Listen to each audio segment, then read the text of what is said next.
For over 15 years, Dr. Laura Sicola has been a top leadership communication and influence coach to executives in Fortune 500 companies and non-profit organizations, as well as a sought-out speaker for international conferences. She is also a regular pitch coach for business competitions at universities and tech incubators like Dreamit Ventures, Comcast, Lift Labs, and the Center for Global Enterprise.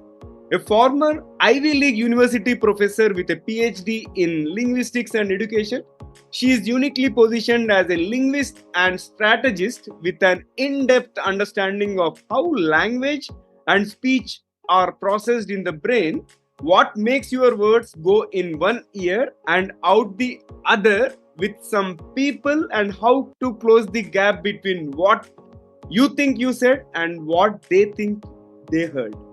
And her TEDx talk, Want to Sound Like a Leader, Start by Saying Your Name Right, has nearly 7 million views. And she is the host of the podcast Speaking to Influence, The Communication Secrets of the C-Suite, and the author of Speaking to Influence, Mastering Your Leadership Voice. So now that we have a distinguished guest on our show, and before we get into the topic Speak Like a Leader, here is an exciting twist. Let us tickle her brain first. So Laura, get ready for a rapid fire round of random words. I'll mention a few and I would love to hear the first thing that comes to your mind in response without thinking much. Are you ready for it? Sounds good. Thank you, Naveen. Let's do it. So, curiosity. Necessary for growth.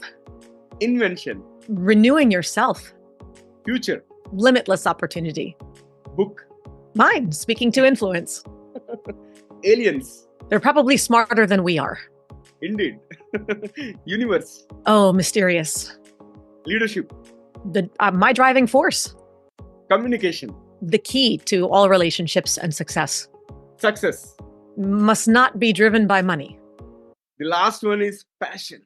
If you don't have it, why are you doing it? Amazing. Laura, thank you so much for participating in the first rapid fire round. There is one more rapid fire round towards the end of the episode. And before I welcome you officially, let me welcome the audience. Folks, welcome to the Guiding Voice podcast series, where we embark on transformative conversations for a better future. I'm your host, Naveen Samala, dedicated to making the world a better place through valuable discussions that add value not only to your life, but also to your career. And thank you so much for tuning in. Laura, hearty welcome to the Guiding Voice. I'm thrilled to have you as a guest on my platform. How are you doing today? I am wonderful, Naveen. I'm so honored to be here. Thank you for the invitation. Yeah, pleasure is mine. And let's get started with your success mantra. So Laura, talk to us about top 3 things that have contributed to your success so far. I think one of them is not being afraid to take calculated risks. I have reinvented myself a couple of times career-wise as an educator and then as an entrepreneur and growing that way. So not being afraid to take the risks, and they should be, of course, calculated. That's one. The reinvention part of that is number 2. We have to reinvent ourselves. If we just say, well, this is me and this is all I will ever be, then we become stale and we become obsolete. We have to be aware of where the world is going and how to continually stay ahead of that curve. And I think the third is listening. That listening is, we listen to others and we understand what their needs are. We understand how the world is changing. We understand how markets grow and develop. We understand where opportunities are. We understand what causes friction. And if we don't understand all of those things, we're most likely going to be going in the wrong direction or not going anywhere at all. Got it. So first one is risk-taking, reinvention, which is absolute necessary in this moment, in this world. Yes. And then the third one is listening. Great insight. Yes. Laura, now let's start with the basics of this communication. So which is more important, what you say or how you say it? I love this question because to everyone out there who's listening, it's a trick question. The truth is that they are 2 halves of a circle. They are 2 sides of a coin. They are absolutely both required because what you say is the core of your message. That's the content. And if you don't say that correctly and appropriately, then you totally miss the point. So having bad content, bad message, what you say, but interesting or entertaining delivery, how you say it, is like dipping a pearl in mud. There's good or it's at best it's like putting lipstick on a pig, I should say, that there's no real value to it. It might just be momentarily entertaining. But if you have great content, but you don't deliver it well, and then that's like dipping a pearl in mud. There's good content in there, but people can't find it. So you absolutely need to have both. Amazing. Also tell us like how to talk so people want to listen, and what does it take to be a hypnotic storyteller? Talking so people want to listen on the content side, of course, requires things like using vocabulary that they understand, meeting them where at their level, addressing things in the way that they are that shows what's in it for them and is in a way that's relevant to them. And in the delivery section, variety is essential. And what I mean by variety is that things like your voice tone, for example, you don't want to have everything be the same pitch, and you don't want it to all have the same speed and all the sentences to be the same length. That sounds very monotonous, very robotic. So things like sometimes you'll talk a little bit softer, and sometimes you're going to get louder and excited. Wow. And sometimes you may want to have your words punched one after another for emphasis. And other times it's going to be very smooth and fluid as you're talking. So each of these different elements of voice, the more you vary to match the intention and the feeling behind your message, as well as the content, the more it keeps people engaged. So that's the big thing. And the storytelling piece, the most important part, is try to avoid using the word you. When you use the word you, it's not a story. Yeah. It is either giving someone advice or just talking very generically, like saying, well, if you're running a business and you want to be successful, you have to be careful not to do. That's just telling general advice. And I don't know if you've had the experience. I don't know anyone else who has. I don't know how. So that's not a story. That's just talking. So tell me the story about someone else or some organization that happened, or share from your own perspective. What happened to you? What were you thinking? What were you feeling? What were you trying to do? What worked for you? What didn't work for you? Keep it personal. And that gets people engrossed. And that helps people really be almost hypnotized into listening to the story, waiting to hear what comes next. Great. You reminded me of my Toastmasters days about the vocal variety part. And also, I loved what you mentioned about the storytelling tips as well. Wonderful. So, Laura, let's start with the 3 C's of vocal executive presence. So, what are they and how important it is? They are absolutely essential. They are the 3 points that are the core of being able to have influence for people. They are, number 1, the first C is to command the room. The second is to connect with the audience. And the third is to close the deal. And what that means is, number 1, command the room. It means, how do you capture people's attention? How do you grab them right from the beginning and make them focus on you and lean in to hear more? Number 2, connect with the audience. This means as you're talking with them, whether it's a monologue and a speech or a conversation back and forth or something more interactive, it's how do you establish a mutual understanding with them that somehow you understand them and they understand you. You share something in common that helps to build that road forward together. It shows mutual understanding, mutual appreciation. And number 3 is close the deal. Now, this does not mean selling. I mean, it could, but that's not really the foundation of the message. Closing the deal means getting to yes, means coming to a mutual agreement about what is the next step. Maybe it's just moving the needle forward one tiny little bit, teeny bit of progress. But and it could even be something as simple as, you know what, let's take a break from this conversation. Let's come back in an hour. Let's go have some tea first and then resume. Let's come back in another few days, or let's bring someone else, or let's do some research first. But let's agree to the next step and then continue. Fabulous. I can relate to what you have mentioned here in a couple of instances where I was addressing all hands meeting And I've observed certain leaders also following these three C's aspect. Wonderful, Laura. And now I'm interested about your TED Talk. So, how did you give that killer TED Talk? What is the secret of getting that 7 million views? Right? It's not easy. No, it's not easy, that's for sure. So there are a couple of things to bear in mind. Number one, I think there are two main kinds of TED Talks. There is one that is your personal story, and along your journey, you tell different lessons that you've learned along the way. And the other one is where there's a particular lesson that you're trying to teach, and you tell different stories along the way, some of which might be your stories, some might be other people's stories. But either way, both need to have one core central message that everyone who listens is going to receive that message in a way that is clear and universally understood, but that is also completely personal to themselves. And if you can figure out a way to make that message extremely relatable, so that no matter how different your lives are, from as a speaker to the listener or vice versa, that you as a listener can see yourself in the experience of the speaker. You empathize with them. You can imagine what they were feeling. You have similar relationships with your parents, your children, your neighbors, or whoever it is. It needs to be relatable, and it needs to be authentic and emotional, and again, with variation, so that you aren't just telling a story and sharing facts or historical points. You are reliving the experience. Relive it as you tell it. And people will, again, go into that hypnotic state, being sucked into your story with you and reliving it together. That's what makes people want to listen to the end and want to share.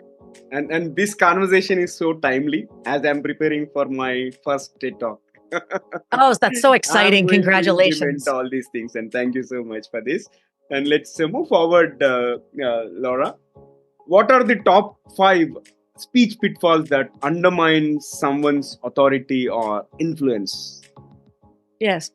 Well, as I mentioned earlier in one of your first questions, the listening piece matters. Pitfall number 1, so many people don't listen at all. Or they only listen because they're waiting to jump in. They want to talk. So they're trying to figure out where there's a break, or they're listening to try to figure out how to prove the other person wrong. And that's not effective at all, because the other person knows you're not listening to them. You're not honoring what they're saying. You don't care what their perspective is. You just want them to hear yours. So speaking before listening and not listening well, that's definitely number 1, because people feel when you're shutting them out, so then they shut you out too. So it just becomes a lock. The second one is what I like to call getting stuck in the expert's curse. And the expert's curse is when you are an expert in some area, you have been doing it for so long, and you have such love and passion and knowledge about it that you forget what's not obvious to everyone else, what's not necessary for everyone else, what's not interesting for everyone else. And you forget what you do need to explain to them. So maybe the vocabulary you use has too much jargon, or you go into way too much technical detail that no one else understands or cares about. What is it that you need to, how do you make it relevant to them? Not talking down to them, not talking over them, but making it relatable vocabulary wise, content wise, and think of why do they need this? Help them from that perspective. The third is simply enough using run-on sentences. So many people have, and really almost everybody, when they talk, there are many ideas in their head. And if you actually transcribed what they said, maybe you record yourself. I'm going to challenge all of your listeners, Naveen, to do this exercise. Next time they're on a Zoom with somebody or on a call of some sort, record it. And then go back later and transcribe. You can use any of the automatic translators, but I would double check because they're not always accurate. But transcribe any stretch of your speech and see, where does a period naturally belong? How many times in this maybe 2 minutes or 3 minutes of straight talking, is it just and, so, but, and. There's no end to your sentence. So the listener is trying to just keep up, and they're listening to your winding and winding road of speaking. And they're thinking, where is he going with this? Where is she going? I don't even know how to stop them and ask for clarification because they haven't made their point yet. So as you're listening, and I will do my best to model this as we have this interview as well for everybody else who's listening, make a point and have a vocal period at the end. Let your voice drop. Yeah. Make it the end of a sentence. And then take a breath and start your next point. It's necessary to help people process what you are saying. It's necessary to help people's brains catch up with their ears. It's necessary to help them make sense of your thoughts and think about how to strategically and meaningfully respond. And it forces you to be more organized in your ideas and in your making your points. So it's a challenge, but it's a really important one. So I think that's number 3. Before I go on, should I clarify anything there? I don't want to monopolize. Only point I would like to add is all the tools these days, all the virtual communication tools like Microsoft Teams and Zoom have that particular record and transcribe option. In fact, I have tried that just to see how well I'm speaking. And after observing, I think it was like a disaster. I've seen so many wrong pauses and all other stuff. And over a period of time, I've improved. And that's an excellent tip. Thank you for that. Please continue. Yes. So with that, sometimes it may be faster to have the tech do the original draft of the transcript, but I agree, the accuracy is terrible. And where there are pauses, maybe you're just thinking of the right word to use, it will put in a period where there definitely should not have been one. So for this particular exercise, you absolutely need to go through and edit everything. But it's really actually, I think, an interesting exercise and a very introspective and revealing exercise to have to manually type out your own transcript. And it makes you realize, oh my gosh, where am I going with this? So it's quite enlightening and humbling, frankly, for all of us to do that. So let's see, number 4, with your voice. One of the most common habits that I hear nowadays from people all around the world in multiple languages and especially many different dialects as well. So it's not just about American or Indian or from wherever else, but there's a pattern called upspeak or uptalk. And it's that pattern, like I'm demonstrating now, where at the ends of all your phrases and sentences, your voice rises, your pitch goes up. And number 1, that's really monotonous sounding. Number 2, it absolutely contributes to that run-on sentence where it just sounds like you're on autopilot and your brain is going, and this, and this, and this, and this. It does not sound like you are organized. It does not sound like you are intentional or authoritative. And it also sounds like you're asking questions. When your voice keeps going up, it's like you're unconsciously conveying a lack of confidence in your own ideas and that you're seeking validation from the listener. It sounds like you're implying, is that okay? Am I right? Do you agree? You know what I mean? So at that point, who's the authority? You are giving that role to the other person. If you are constantly requesting that validation, then if they're validating you, that means they're the authority and you are unsure. So you have just completely undermined your own authority and power and influence. And then I think the last one is your body language. If you are on video or you are face-to-face where people can see you, watching your facial expressions. Do you look angry or do you look confused the whole time? Do you look like you're scared or uncertain? Are your eyes shifting all over the place? Are you not moving at all and being like a statue? Or are you gesticulating too much? I'm in a chair right now that has swivel motion. I see a lot of times people who are rocking back and forth in their chairs or can't seem to sit still or they're playing with things. So just being mindful of your body language. It's fine to move. Know your audience. There are times when it makes sense to move more or to move less, but it should not be unconscious movement.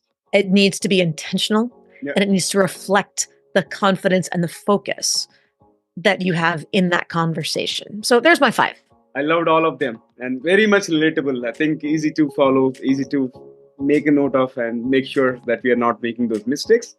And next one is like sometimes, right? We get nervous, and how can we project Yes. more confidence? Especially it happens during all hands meeting or somewhere, or if you are attending a major conference and you're giving a presentation, somebody asks a question and we don't know what we want to speak. Could be those kind of situations. There are a number of different things that we do that we could do and should do to demonstrate more confidence. Now, you gave a very specific example of when Yeah. someone asks a question and you don't have a good answer. Yeah. Now, part of this is going to be cultural. So be mindful of who we're talking to. In the US, for example, in general, it more often than not, of course, every situation could be different. But if you don't know an answer, don't make something up. Yeah. Because people will see through that right away. Being able to, for general rule of thumb, if you don't know the answer and are able to say, I don't have the exact answer now, but I will find it as soon as we go. I know where to get it. I know who to ask for it. And I will get it to you 1 hour after we leave, to be specific and intentional and commit to when you will deliver that answer. That's one way in which most people will accept it, unless it's something that you really should have known the answer to and you missed something. That's a whole different situation. But also, as you are sharing that, go back to my previous answer, things like your voice, things like your body language. There's a difference between saying more confidently with a declarative tone in your voice, where your voice goes down like a period at the end of sentences. I don't have that answer right now, period. But I promise you that I do know where to get it, and I don't know who to get it from. And I will have the answer to you and to everyone else here within an hour after our meeting concludes, period. You're focused, you're intentional, you're confident, you're deliberate, as opposed to, oh, I don't have it right now, but as soon as we're done, I'll go, I'll do my best to find it and I'll get it to you. And so you can hear that it's it's the same content, but one says you have no idea what you're talking about and you're in trouble, and you know it. And the other says, no, okay, I trust her. Whether or not she should have known now, I believe that she will get the answer and she will fill in the gap for us very soon. So again, content and delivery, two sides of the same coin. I loved every bit of the conversation so far, and it's time for us to add some more spice and some more excitement to the episode. If you're ready, I'll kick off the second rapid fire round. Okay. All right. Here comes the Sounds first bullet. Here comes the first bullet. So, Laura, if you could have one gigantic billboard anywhere with anything on it, what would it say? Oh, let's see. Where would it be? Well, if we're going to have any place, I would say let's put the billboard either in New Delhi or New York or some gigantic place, because what's the point of having a billboard if there's no one there to see it, right? And let's see, what would the billboard say? The billboard would say, this is a scriptural quote that I will take in it, but it is that life and death are in the power of the tongue. So mind your words. They have great impact. Amazing. I think it's profound, has a lot of meaning in it. Loved it. So, Laura, tell me 3 things that start with never have I ever. Never have I ever been to India. That is someplace on the top of my list. I have a brand new passport. I just got it renewed and would love to have that be the first stamp in my new passport book. So that would be the first one. Let's see. Never have I ever eaten at a Michelin star restaurant. Oh. I love food. I love to have special opportunities at new restaurants, and I would love to eat at a Michelin star restaurant someday. I think that would be exciting. And never have I ever met there's so many. Which one do I pick? Never have I ever met a head of a country, president or a prime minister. I think that would be exciting. And I would just have to choose my words very carefully.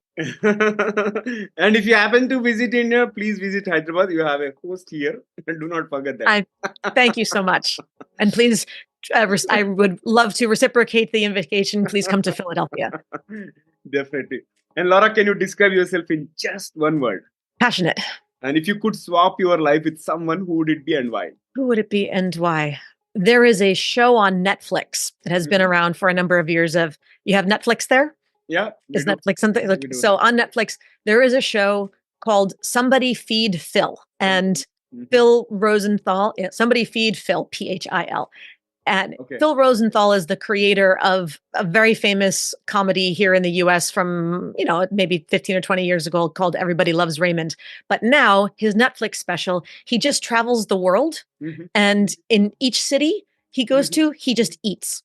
Oh, He eats his way through, and he from street foods to gourmet foods to new and fusion things to understanding where things come from, the gardens, the farms, and he's just happy, and he meets amazing people, and he sees the world. And I would love to trade places with him for at least one episode, maybe a whole season. amazing. I think that sounds interesting. I'll watch it for sure. It's so much fun, and it's just a Yeah. happy show. There's no drama, there's no death, there's Yeah. no anger, there's no politics. It's just friends and food and beautiful culture, and it makes you happy. Loved it. And who is your role model in vocal executive presence? I think Oprah Winfrey Hmm. is a fabulous model. She has such incredible presence and authority and a beautiful voice, and she's so intentional in everything that she says. And she's a good person with a good heart, which helps. Spot on. And here comes the last bullet. What is one electronic gadget that you'd like to see or invent yourself?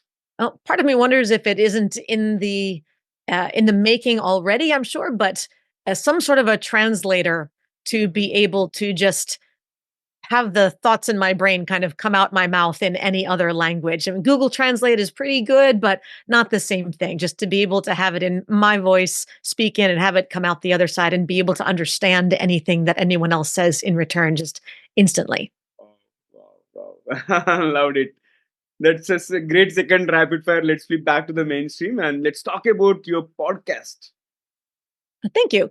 My podcast, as you mentioned, is called Speaking to Influence: Communication Secrets of the C-Suite. So I interview each week a new leader, someone who's of the most top leadership levels, Yeah. whether they're from corporations or Mm. from nonprofit organizations. And we talk exclusively about the role of communication Wow. as an essential leadership skill. So it doesn't matter whether they're from finance or IT, fintech, or from agriculture, or doesn't matter. And whether they are the chief financial officer, chief executive officer, senior vice president of something or other, but they all have to talk about the role that communication plays in their world, what they look for in others who are rising up the career ladder, and most importantly, how they personally learned those lessons, because you only can rise so far up the career ladder based on your technical expertise. Yeah. Cybersecurity and financial analytics and whatever it is. Then there's this shift. Yeah. And suddenly it's no longer about your technical skill, but it's about how well you lead people who have those skills and others who don't. So how did you learn those lessons if they weren't something that you studied officially in school a million years ago? These are the stories that my guests come on my show to tell. Sounds interesting, and I'm going to follow your show. And for those of you who are watching or listening to this episode, you'll find Laura's podcast link as well in the show notes. Please go and check it out. And Laura, thank you. This is one of the finest conversations I've ever had on my show, and it's amazing talking to you. And how is your experience being hosted on The Guiding Voice? Oh, Naveen, this has been an amazing conversation. I love your energy. I love your passion. I love how prepared and structured you are with everything. And you're so professional in your approach and everything that you shared with me as a guest. And I'm excited to see how to hear the episode when it finally goes live, which everybody else, of course, will be listening to now. Absolutely. And pleasure is mine hosting you. Thank you so much once again for being part of the show, and thanks for being part of my mission of shaping the careers and lives of millions across the globe, and looking forward to hosting you again on my show in future. Thank you once again. It would be an honor. Thank you. Thank you. So friends, that was our episode with Laura Sicola. And before we jump into the fun trivia section, we have a quick request. In case if you haven't already subscribed to The Guiding Voice podcast, please subscribe, because subscribing keeps you updated on new episodes. And also, if you have enjoyed this conversation and loved it, please share with at least 3 of your friends or colleagues who would also like The Guiding Voice. So spread the knowledge and help others grow just like you. Now, let's talk about the trivia. Let's get into the trivia. And today's trivia is about executive presence. Executive presence, a vital trait for effective leadership, is actually originated in the mid 20th century as organizations prioritized grooming leaders with not only technical skills but also interpersonal prowess.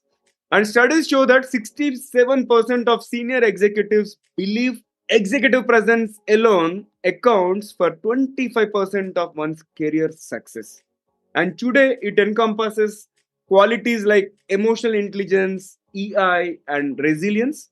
And organizations invest significantly in developing executive presence, with 87% of the HR professionals stating it is essential for career advancement. So, likewise, if you have any leader, if you have come across any leader who has that great executive presence, do not forget to tag them on the social media platform wherever you have found this episode. And I would love to talk to them and bring them onto this platform. So that's it for today. Friends, thank you so much for tuning in and also for being part of our awesome TGV community.